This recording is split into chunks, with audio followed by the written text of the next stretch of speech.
Yeah, exactly. In fact, we're looking at some of these lots right here.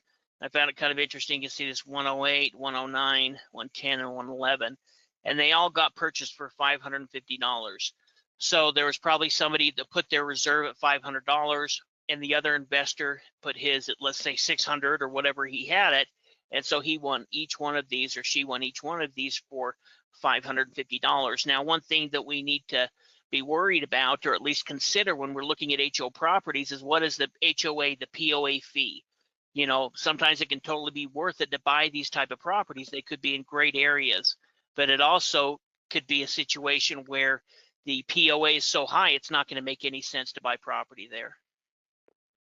Yeah. In fact, I love lots like these. There are actually a lot of really nice lots in this sale, and some of these may have ended up because they had higher opening bid amounts that didn't make as much sense. We actually found a lot of lots like this, though, nice building lots that are in areas with construction that was taking place, places where you can see other homes around that are nice and that have been built on the property. In fact, we love building lots like that. Really, you can do really well with building lots like these. Yeah, so we can see the county values at around $6,000 or so, as far as what they think the assessed value is on the property.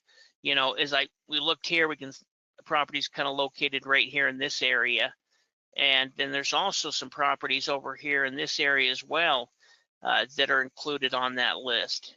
And so what we're going to do is we're going to go ahead and look up this property on Redfin real quick. And one thing I kind of found interesting is these properties right here, this 12.9, that's the one right here.